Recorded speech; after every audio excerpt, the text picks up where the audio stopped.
So before I start the video, do not mind my chapped lips. I know your attention is going to be drawn to my chapped lips, but try not to focus on my chapped lips. Once again, my lips are chapped. Do not focus on them. So on both Instagram and Twitter, I follow people who I've talked shit about, solely because if you fucked up once and I've made a video on you, chances are you're gonna do it again. And while I've been wrong with many people doing things, all you need is one. A perfect example of this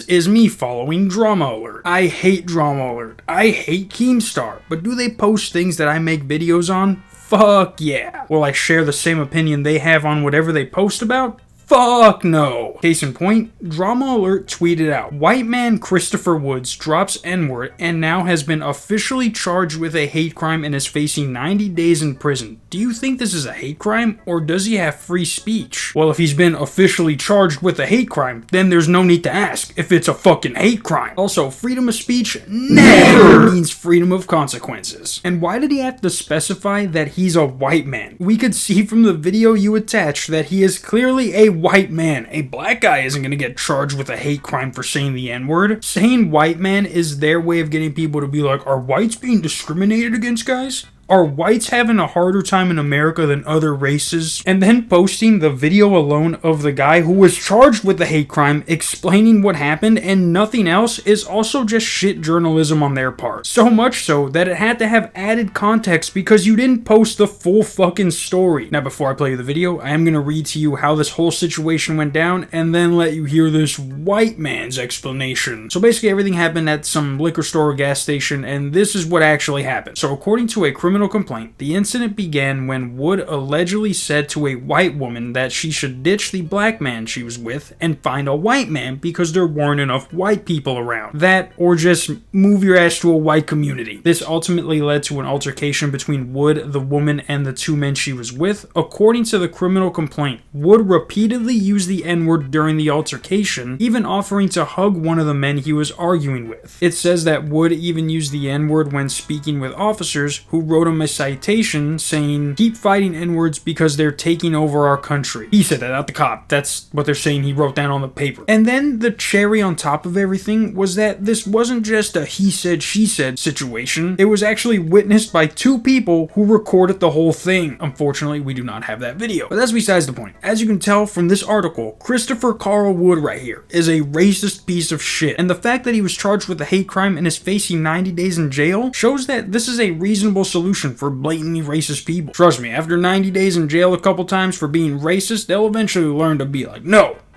that's a bad boy, you don't say slurs, no.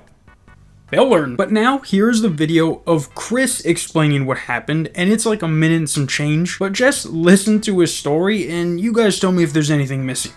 So, this is how it went down. I mean, I didn't threaten to hang, lynch, I didn't threaten to beat up, I didn't go farther than that. That is what I said. The white guy, the black guy's buddy, the Hispanic white guy, whatever this was, walked over to me, stood in front of my face, kept on asking me to hit him. It's amusing to watch it from my perspective, watch everyone's brains just melt down. I feel bad for some of the people. But anyways, he kept on saying, hit me, hit me, hit me. And I said, I'm not going to hit you, man. I'm not emotional or something like that. I said something along the lines of like, I'm not emotionally upset over this situation the same way that you seem to be. And I set my 2 gallons of white milk down. I set my case of water down. I spread my arms out like this. I said, I'll hug you. And eventually, Quick Trip, when it's finally time for me to get up there and check out, they put the lane closed thing, refused my cell. So then I was in the gas station for so much longer than I should have been. If they would have just told me, sir, we're refusing your cell a long time ago, we might not even got to that part. Notice how him saying the N-word multiple times was not mentioned once in his retelling. Basically, in his eyes, he was just a normal guy trying to buy some milk. And I know it's not a big deal, but why did he have to specify that it was white milk? Like, you can go into all this detail about what kind of fucking milk you bought, but you don't mention once about how you said the N-word or how you told this white lady to leave her black boyfriend? Makes sense. Yeah, your story holds up. And people on Twitter are retarded because there are actually people in the replies who are like, isn't this free speech? And it's always the accounts who pay for the fucking blue check and have like 1,000 followers. But at least some people that bought the blue check have a brain. Like this guy says, you guys have no clue what the First Amendment actually means. Free speech means you can talk about your government freely without persecution. It doesn't protect you from hate speech. Leave it to a guy with the XXX tennis coach profile picture to spit facts. I salute you.